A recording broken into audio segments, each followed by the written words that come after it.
परम पूज्य गुरुदेव एवं परम वंदनीय माता जी के दिव्य संरक्षण में विराजमान इस 4 दिवसीय गायत्री महायज्ञ एवं संगीत में सत्संग के कार्यक्रम में आज तृतीय दिवस के द्वितीय सत्र के इस ज्ञान यज्ञ के कार्यक्रम में इस प्रांगण में आवाहित पूजित स्थापित समस्त देव शक्तियों को प्रणाम करते हुए समस्त ऋषि सत्ताओं को नमन वंदन करते हुए व्यासपीठ के समक्ष विराजमान हमारे सभी सत्संग प्रेमी भाई बहन, हमारे आत्मीय बंधुओं, आज के सत्र में आप सबका बहुत बहुत स्वागत, बहुत बहुत अभिनंदन करते हैं। विशेष निवेदन, जितने भी लोग अनावश्यक खड़े हैं या इधर उधर टहल रहे हैं, उनसे प्रार्थना है कि ये कार्यक्रम आपके लिए ही है।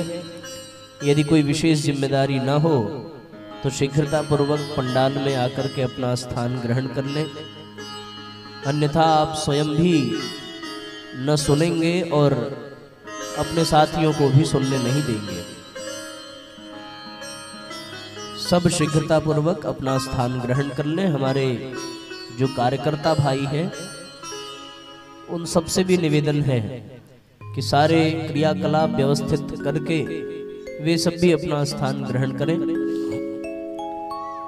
जो विशेष जिम्मेदारियों का निर्वहन कर रहे हों उनको छोड़ करके आप सब शीघ्रतापूर्वक अपना आसन पालें।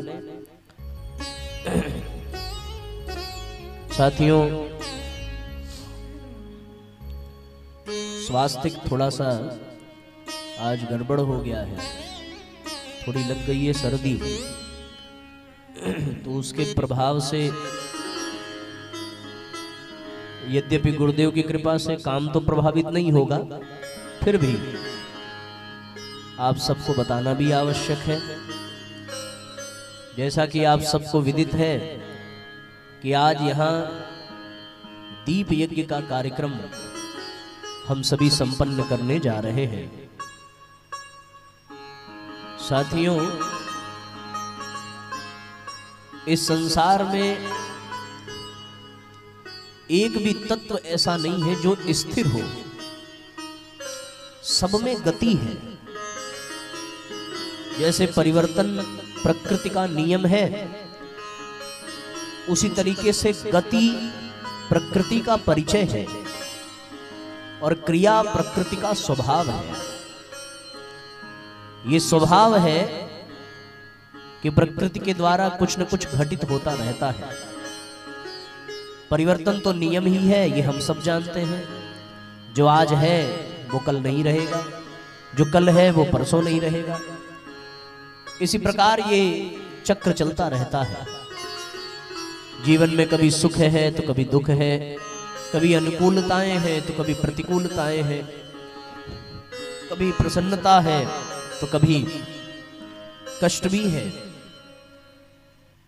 जो आज युवावस्था में है वो कल वृद्धावस्था में होंगे, जो आज वृद्धावस्था में है वो कल ये शरीर भी छोड़ेंगे, और जो आज शरीर छोड़ेंगे वो कल अवश्य ही एक शिशु का रूप धारण करके किसी न किसी योनि में जन्म भी अवश्य लेंगे।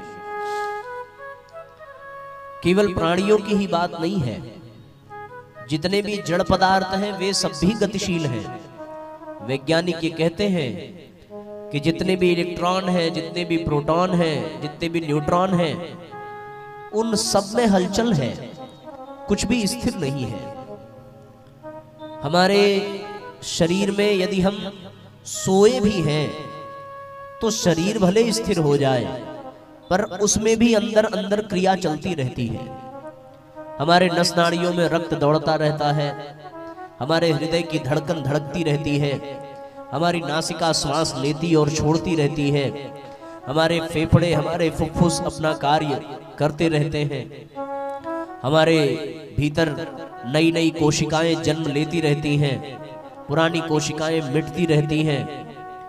ये सारा क्रम चलता ही रहता है। बहती हुई नदियों को आप देखें, उन बहते हुए जल की धारा में जो आप स्पर्श करेंगे उस जल को आप दोबारा स्पर्श नहीं कर सकते, क्योंकि तब तक वो आगे बढ़ चुका होगा। और अब वहां एक एक अपने क्रम से जल का नया कण वहां प्रवाहित होता रहता है। पीछे अखंड दीपक जल रहा है। जिस लौ को आप देख रहे हैं वही लव हमेशा विद्यमान हो ऐसी बात नहीं है। उस लौ में भी परिवर्तन हो रहा है। जो अभी जल रहा है वो थोड़ी ही देर बाद जल करके समाप्त हो जाएगा, फिर उसमें नई प्रकाश की किरणें फूटेंगी। पृथ्वी भी जिस पर हम विराजमान हैं, ये पृथ्वी भी अपनी धुरी पर निरंतर भ्रमण कर रही है। सूर्य, चंद्रमा, ग्रह, नक्षत्र, तारे, सितारे सब गतिशील हैं, कुछ भी यहाँ स्थिर नहीं है। यहाँ तक कि वृक्ष वनस्पति भी स्थिर नहीं है। वो पहले बीज है और बीज से फिर फलीभूत होते हैं, पौधा बनता है, वही फिर विशाल वटवृक्ष बन जाता है और एक दिन वही सूख कर मुरझा कर टूट कर गिर जाता है। इसी प्रकार पुष्प भी निकलते हैं, खिलते हैं और फिर मुरझा जाते हैं। कहने का तात्पर्य यह है साथियों, सब कुछ गति कर रहा है। हमारा जीवन भी गतिशील है। जो रुक गया वो समझो मर गया, और मरने के बाद भी वो रुकता नहीं है, क्योंकि शरीर यहाँ रुका पर वो शरीर स्थिर है ऐसी बात नहीं है। आप उस शरीर को 2-3 दिन छोड़कर देखें, उसमें से दुर्गंध आने लगेगी, उसमें सड़न पैदा हो जाएगी, उसमें अजीबोगरीब स्थिति उसकी बन जाएगी। वो जीवात्मा जो शरीर छोड़ करके अपने विशाल पथ पर बढ़ती है, वो जीवात्मा भी स्थिर नहीं रहती, वो निरंतर यात्रा करती है और अगले जन्म में फिर से इस धराधाम पर अवतरित होती है। कुल मिलाकर कहने का तात्पर्य इतना है कि प्रकृति का नियम है परिवर्तन, वो होता ही रहेगा। अब वो सकारात्मक है या नकारात्मक है ये अलग विषय है। गति प्रकृति का परिचय है, गति के कारण ही प्रकृति का परिचय मिलता है। और साथियों, क्रिया प्रकृति का स्वभाव है। ये बताने का उद्देश्य केवल इतना है कि हम भी अपने जीवन में निरंतर परिवर्तन कर रहे हैं, निरंतर गति कर रहे हैं, निरंतर क्रिया कर रहे हैं। कर्म और क्रिया में अंतर होता है। क्रिया उसको कहते हैं जो बिना प्रयास के होती है, जैसे सांस लेना, हृदय का धड़कना, ये सब क्रिया है। गाल पे मच्छर बैठा और आपने तुरंत हाथ से मारा, ये कर्म नहीं है, ये क्रिया है।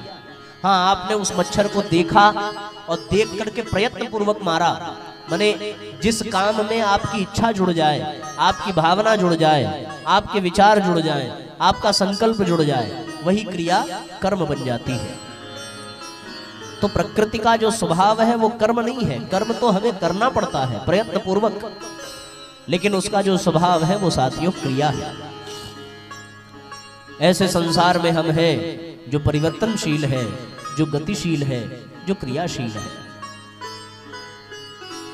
एक विशेष बात आपसे, एक प्रश्न कि किसी भी यात्रा को करने के लिए, किसी भी गति को करने के लिए जरा विचार करिए किन किन चीजों की आवश्यकता पड़ती है।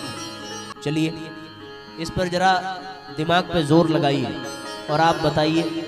सबसे पहले गति करने के लिए रास्ते की जरूरत पड़ती है ना?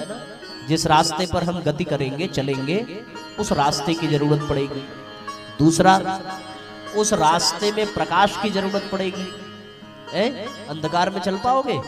अंधकार में तो आप एक कदम भी नहीं चल पाएंगे, गिर जाएंगे, भ्रमित हो जाएंगे, रास्ते से भटक जाएंगे। तो पहले क्या जरूरत पड़ी? जरा जोर से बोलना, पहली क्या जरूरत है? बोलो ना। हाँ, जो टोपी लगाए कान बंद है हमारा, थोड़ी जोर से बोलना पड़ेगा। हाँ, फिर एक साथ बोलना। पहले किस चीज की जरूरत है? रास्ता, मार्ग की जरूरत है। दूसरा, फिर उस मार्ग पर प्रकाश की जरूरत है। किसकी जरूरत है? थोड़ा और जोर से बोलो। हाँ, अच्छा, अब किसी और चीज की जरूरत है कि बस काम बन जाएगा? बोलो जल्दी, समय नहीं है हमारे पास। हाँ, तीसरी किसी और चीज की जरूरत है गति के लिए? जोर से बोल बेटा। पहला जरूरत पड़ती है रास्ते की, दूसरा जरूरत पड़ती है मार्ग प्रकाश की, और तीसरा जरूरत पड़ती है रास्ता दिखाने वाले की। पड़ती है कि नहीं पड़ती? अगर रास्ता दिखाने वाला ना हो, आप कैसे चलेंगे? पता चल पाएगा कि आपको कहाँ जाना है? कोई आधार है ना। अगर कोई बताने वाला हो कि भैया यहाँ से जाके दाहिने मुड़ना है, बाएं मुड़ना है, तो कितनी तसल्ली रहती है कि हम सही चल रहे हैं। और अगर कोई बताने वाला ना हो तब बड़ी दिक्कत होती है। आदमी एकदम चलते हुए चिंतित रहता है, कहाँ जा रहे हैं, कुछ समझ में नहीं आ रहा। हो गई तीन चीज। क्या क्या? मार्ग, मार्गदर्शक और प्रकाश, तीन चीज। मेरे हिसाब से एक और चीज चाहिए। जिस रास्ते पर आप चल रहे हैं, उस रास्ते पर चलने के लिए कोई वाहन भी चाहिए। क्यों? पैदल कब तक चलोगे? और पैदल भी चलेंगे तो ये शरीर भी तो हमारा वाहन ही है। इस शरीर में रहती है जीवात्मा, और ये जीवात्मा इस शरीर में बैठ करके यात्रा करती है ना। जैसे हम लोग साइकिल से यात्रा करते हैं, गाड़ी से यात्रा करते हैं, ट्रेन से करते हैं, प्लेन से करते हैं, उसी प्रकार चलने के लिए एक वाहन चाहिए, एक आधार चाहिए, जिसके माध्यम से हम आगे बढ़ सके। हो गई चार चीज, ठीक ना। एक पांचवी चीज भी चाहिए बच्चों। पांचवी चीज पता है क्या चाहिए? कि आपको पता होना चाहिए कि कहां तक जाना है, लक्ष्य क्या है, कहां तक पहुंचना है। आपको कोई बोल दे भैया जाओ, पूछोगे ना कि कहां जाएं, कितनी दूर जाना है। अब वो मील के पत्थर बताते हैं कि आपको यहां से जाना है तो ये दूरी 10 किलोमीटर है, अब और कम हुई 8 किलोमीटर, अब और कम हुई 4 किलोमीटर, अब 0 किलोमीटर, अब पहुंच गए। तो इसका मतलब क्या हुआ? इसका मतलब हुआ कि एक लक्ष्य भी चाहिए, एक इष्ट भी चाहिए, तब जाकर के आप उस रास्ते पर चल पाएंगे। बात समझ में आ रही है? कौन कौन समझ रहा है? हाथ उठाओ। सब समझदार बैठे हैं, हाथ नीचे करिए। अच्छा, सच सच बताना, किसको समझ में नहीं आ रहा है? बड़ी शांति है, सब समझ रहे हो? बहुत सुंदर, बहुत बढ़िया, अच्छी बात है ना। बीच बीच में हम पूछ लेंगे तो हमें भी कॉन्फिडेंस रहेगा कि हम जो बोल रहे हैं वो सार्थक है कि नहीं है। हाँ, तो अब थोड़ा सा याद कर लीजिए, किसी भी गति के लिए हमें कितने चीजों की जरूरत पड़ती है? 5 चीजों की जरूरत पड़ती है। पहला रास्ता, दूसरा रास्ता दिखाने वाला, तीसरा रास्ता देखने के लिए प्रकाश, चौथा किस वाहन से जाना है, और पांचवा कहां तक जाना है, लक्ष्य क्या है। ये 5 चीजें आवश्यक है। यदि इन 5 चीजों में एक भी चीज कम हो, आप यात्रा नहीं कर सकते, कभी नहीं कर सकते। यदि जबरदस्ती करेंगे तो आप भटकेंगे, आप परेशान होंगे, आप बेकार हो जाएंगे। हम लोग घर से निकलते हैं तो एक लक्ष्य होता है कि ऑफिस जाना है। हम घर से निकले तो एक लक्ष्य होता है स्कूल जाना है। स्कूल से निकले एक लक्ष्य होता है घर जाना है। रास्ते का पता होता है, रास्ता किसी ने दिखा दिया है तभी तो जा रहे हो। अगर स्कूल के रास्ते को किसी ने दिखाया ना होता, घर के रास्ते को दिखाया ना होता, तो आप जा पाते? दिन में चलो तो सूर्य का प्रकाश है, रात में चलो तो कृत्रिम प्रकाश लेकर के चलते हैं, अंधेरे में तो चल नहीं सकते। तो इसलिए रास्ते के लिए प्रकाश भी चाहिए। अच्छा, दिखाने वाला भी हो गया, रास्ता भी हो गया, प्रकाश भी हो गया, लक्ष्य भी हो गया, और कोई वाहन भी चाहिए जिस पर बैठ करके आप जा सके। ये तो व्यवहारिक जगत की बात हो गई। अब ये आप इन सारी बातों को अपने जीवन पर लागू कर दीजिए। भगवान ने आपको जीवन दिया कि नहीं दिया? किसको किसको जीवन मिला? हाथ उठाओ जरा। अरे वाह, सब लोग जीवन पा चुके हैं, हाथ नीचे करो। किसको किसको इंसान का जीवन मिला है? अरे वाह, आप सब इंसान बैठे हैं, ठीक ना। अब जीवन गति कर रहा है ना, जब से पैदा हुए तब से गति हो रही है ना, जब से पैदा हुए तब से परिवर्तन हुआ ना, सब कार्यक्रम चल रहा है बढ़िया से, जिंदगी चल रही है। लोग कहते हैं भैया कैसा चल रहा है, बोले बस बढ़िया चल रहा है। क्या चल रहा है? जिंदगी चल रही है। पर चलने के लिए, बढ़िया से चलने के लिए कितने चीजों की जरूरत है? 5 चीजों की। तो अब मैं आपसे प्रश्न पूछता हूँ, क्या आपकी जिंदगी में प्रकाश है? नंबर 1, क्या आपको पता है किस रास्ते पर चलना है? नंबर 2, क्या आपके पास कोई रास्ता दिखाने वाला है?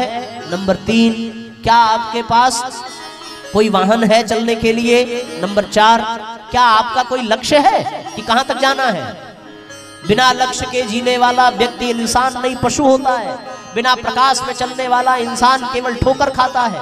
बिना मार्गदर्शक के अभाव में जो यात्रा करता है वो हमेशा हमेशा बर्बाद हो जाता है। और बिना रास्ते पर जो चलता है वो एक कदम आगे नहीं बढ़ पाता।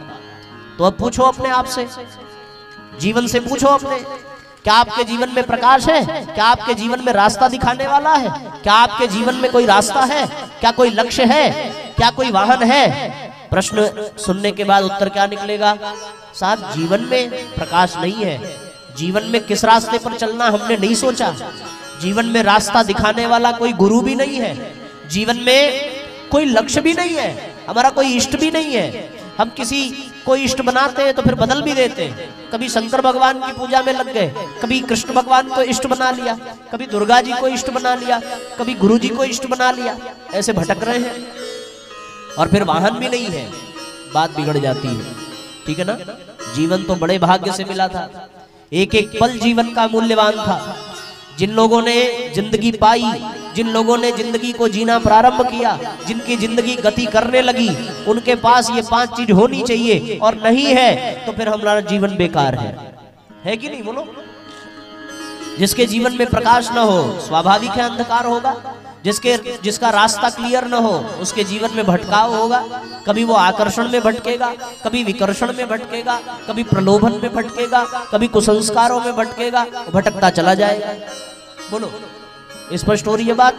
किसको किसको भाई हाथ उठाओ जरा, ठीक है ना। जीवन बहुत मूल्यवान है। चंद क्षण जीवन के तेरे रह गए, चंद क्षण जीवन के तेरे रह गए, और तो विषयों में सारे बह गए, और तो विषयों में सारे बह गए, चंद क्षण जीवन के तेरे रह गए, चंद क्षण जीवन के तेरे रह गए। दोनों हाथ ऊपर उठा करके एक साथ ताली बजाइए।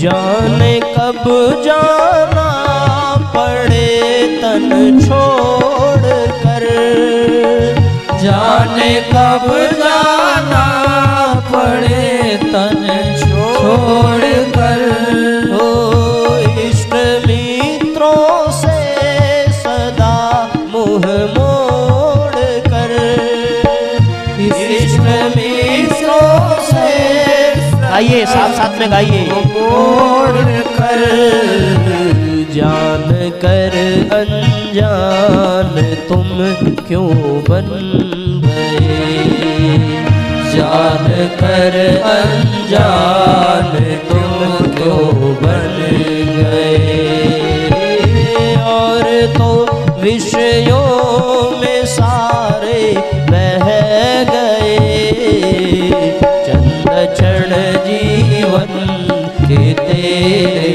रह गए, चंद क्षण जीवन के तेरे रह गए।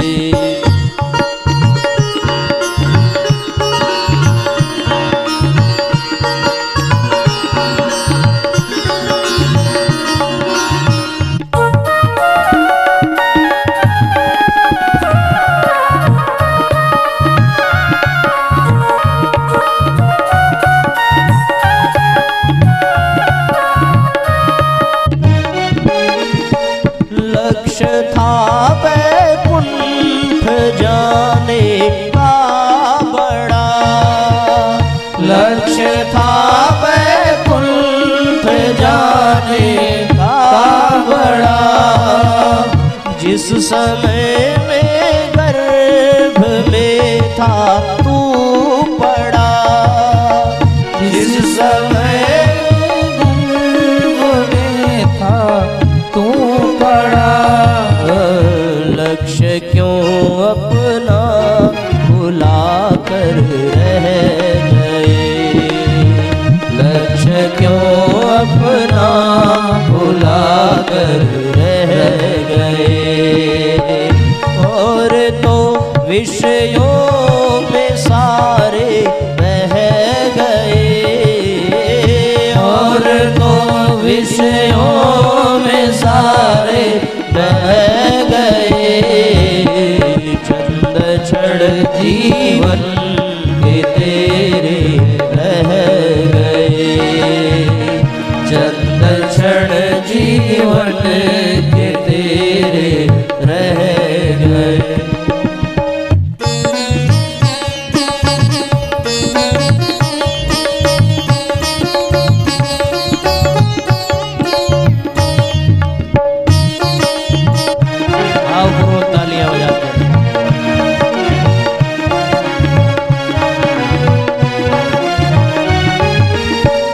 छोड़ धन दौलत सिकंदर चल दिया, छोड़ धन दौलत सिकंदर चल दिया। आत्मा का हित जरा भी नहीं किया, आत्मा का हित जरा भी नहीं किया। हीरे मोती के खजाने रह गए, हीरे मोती के खजाने रह गए। और तो विषयों में सारे रह गए, और तो विषयों में सारे बह गए। चंद छड़ जीवन के तेरे रह गए, चंद छड़ जीवन के तेरे रह गए।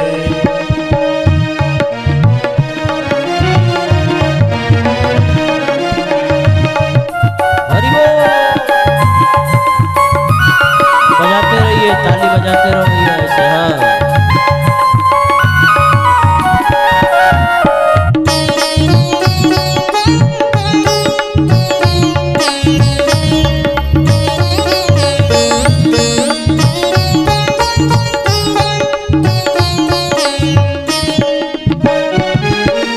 ओ क्या तू लेकर आया था, क्या जाएगा, क्या तू लेकर आया था, क्या जाएगा।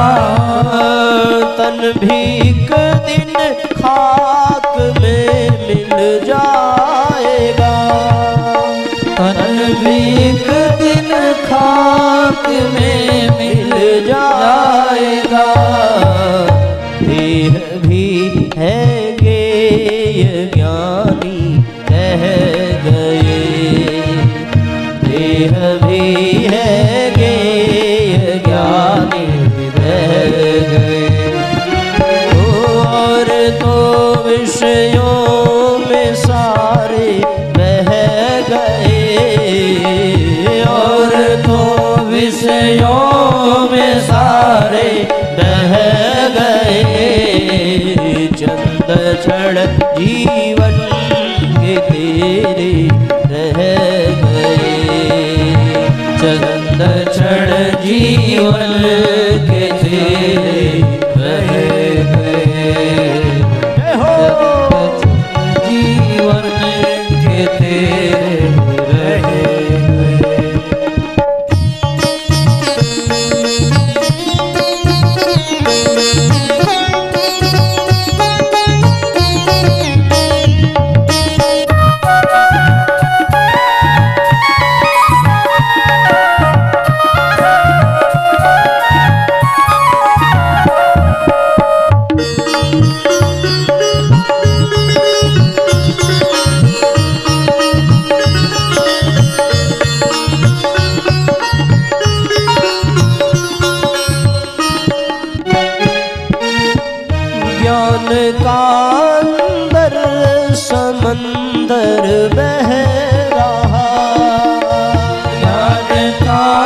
कर बह रहा, खोज सुख की मूढ़ बाहर कर रहा, खोज सुख की मूढ़ बाहर कर रहा।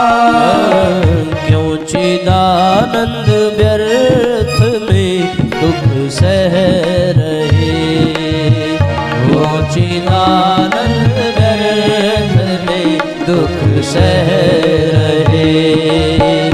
और तो विषयों में सारे बह गए, और तो विषयों में सारे बह गए। चंद क्षण जीवन के तेरे रह गए, चंद क्षण जीवन के तेरे रह गए, चंद क्षण जीवन के तेरे रह गए।